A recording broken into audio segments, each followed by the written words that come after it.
Comment assurer ses biens en tant que micro-entrepreneur?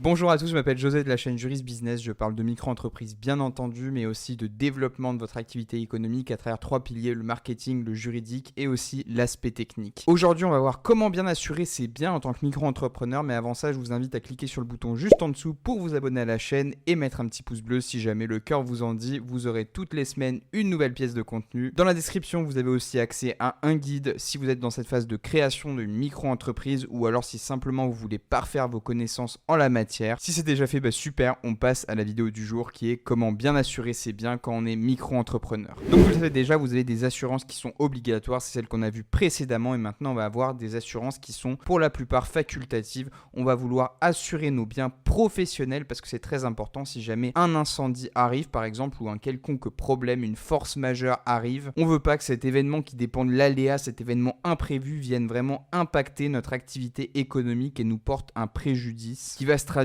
par le fait de nous freiner dans le développement de notre micro-entreprise justement. Assurer ses biens, ça devient vraiment primordial dans ce contexte-là parce que si un événement comme ça survient et que vous devez utiliser vos fonds propres, ça peut compromettre grandement le développement économique de votre micro-entreprise. Surtout si vous devez remettre en état la situation et que vous avez des clients auxquels vous devez fournir justement une prestation ou vendre un produit. Donc vous n'avez pas le choix que de sortir l'argent de votre poche à un instant T, quasiment instantanément. Et c'est là où c'est préjudiciable. Donc il va vraiment falloir identifier la protection qui va être adaptée à votre micro-entreprise. Donc vous avez plusieurs possibilités. Vous avez par exemple l'assurance bureau ou local professionnel. Donc si par exemple un incendie se déclare dans vos locaux, dans vos bureaux commerciaux, vous pouvez actionner cette assurance pour justement remettre en état vos locaux. Évidemment, il y aura une expertise qui va être faite. On connaît tous les fraudes à l'assurance. Mais bon, nous dans notre cas, on est réglo et on veut simplement éviter des conséquences économiques graves sur le long terme. Donc ce type d'assurance va couvrir tous les biens, tout ce qui va être lié à votre activité professionnelle. Donc ça signifie non seulement vos bureaux, mais aussi l'équipement qui s'y trouve, tout ce qui va être ordinateur, imprimante, scanner, etc. Et en cas de problème, vous serez dédommagé en fonction de la valeur des biens déclarés. Donc pensez à conserver l'ensemble des justificatifs d'achat comme preuve pour l'assureur. Vous avez aussi les assurances locaux commerciaux qui couvrent également les dommages causés chez les voisins. Donc si un incendie se déclare chez vous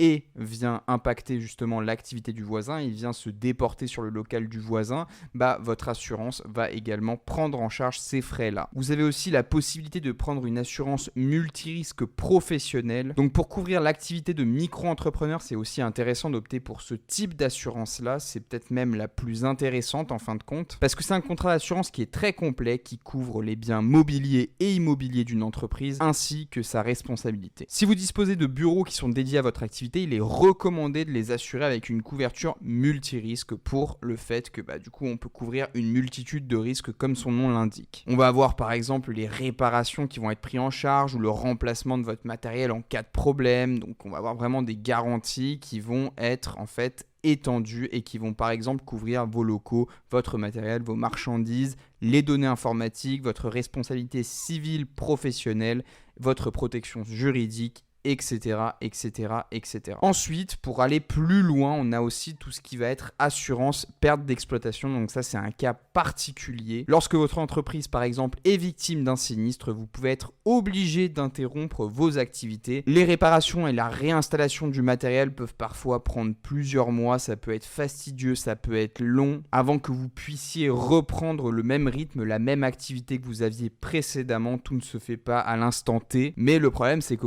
pendant cette période, vous avez toujours des frais qui courent, vous avez vos charges à payer, vous avez plein de trucs à payer, vous devez finaliser certaines commandes pour pas perdre non plus votre clientèle. Enfin bref, vous devez jouer sur plusieurs tableaux et jongler limite avec toutes les charges de votre activité. Donc pour garantir la bonne santé financière de votre entreprise, vous pouvez par exemple souscrire à une assurance perte d'exploitation. Cette garantie est optionnelle en fait et elle permet justement d'être indemnisé pour payer les charges fixes que vous devez continuer à régler si jamais il arrive un problème comme ça. Cette assurance peut également vous aider à couvrir les charges d'un nouveau local. Par exemple, si vous devez continuer votre activité dans un nouveau local, cette assurance va pouvoir vous permettre de continuer à exercer votre activité en payant le loyer du nouveau local dans lequel vous allez exercer en attendant votre activité. Et ça va couvrir la période entière de réparation des locaux. Ensuite, vous avez tout ce qui va être assurance déplacement. Donc ça, par exemple, si vous effectuez régulièrement des trajets professionnels, que ce soit en France ou à l'étranger, ça peut vous être utile. Une assurance déplacement peut être utile pour couvrir par exemple les risques de perte d'objets ou de marchandises, de vol, et aussi les frais de santé quand vous partez en déplacement à l'étranger par exemple. C'est tous les dangers auxquels on peut penser quand on part à l'étranger et qui peuvent porter atteinte à votre société, lui porter préjudice. Par exemple, c'est le cas d'un vol de véhicule ou alors dans les transports en commun, le vol d'un ordinateur qui est utile à votre activité, un ordinateur qui est affecté comme bien professionnel, ou encore d'un disque dur qui va contenir par exemple des informations confidentielles qui sont essentielles au fonctionnement de votre activité. C'est aussi le cas quand vous partez en fait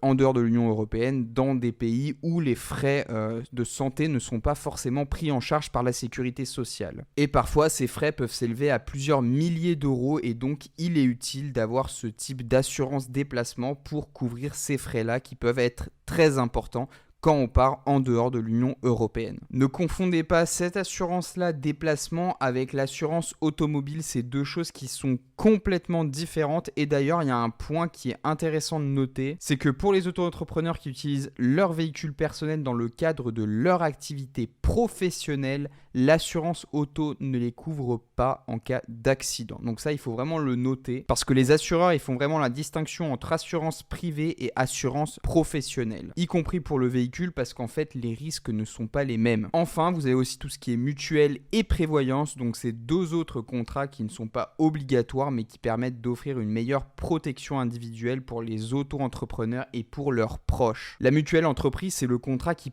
permet en fait de compléter les remboursements de la sécurité sociale si jamais vous avez des frais de santé. C'est obligatoire en fait pour les salariés d'une entreprise et elle est également accessible aux auto-entrepreneurs, aux micro-entrepreneurs qui vont souhaiter disposer tout simplement d'une meilleure protection et d'un meilleur remboursement en fait en cas de frais de santé qui peuvent être parfois élevés. Je pense aux dentistes, je pense à des frais comme ça quoi. Vous avez aussi le contrat de prévoyance entreprise qui va vous permettre de vous prémunir contre les aléas de la vie. En fait, vous allez cotiser tous les mois afin de constituer une espèce de capital qui peut être débloqué en cas d'accident de la vie, comme par exemple une ITT, une invalidité temporaire de travail qui peut être permanente, voire le décès. Elle va constituer une couverture sociale et financière supplémentaire pour le professionnel et ça va lui permettre de toucher une rentrée d'argent comme ça en cas d'impossibilité de travailler. Donc c'est vraiment une protection non seulement pour lui, pour le micro-entrepreneur, mais aussi pour ses proches, forcément qui dépendent de lui. Donc voilà, je vous ai donné 5 manières pour bien assurer vos biens en tant que micro-entrepreneur. À vous de faire un petit peu le tri dans toutes ces informations que je vous ai données. Forcément, vous avez des assurances qui vont être plus intéressantes pour vous ou non. Je vous invite vraiment à faire le tri dans votre coin pour voir ce qui vous convient ou ce qui vous convient pas.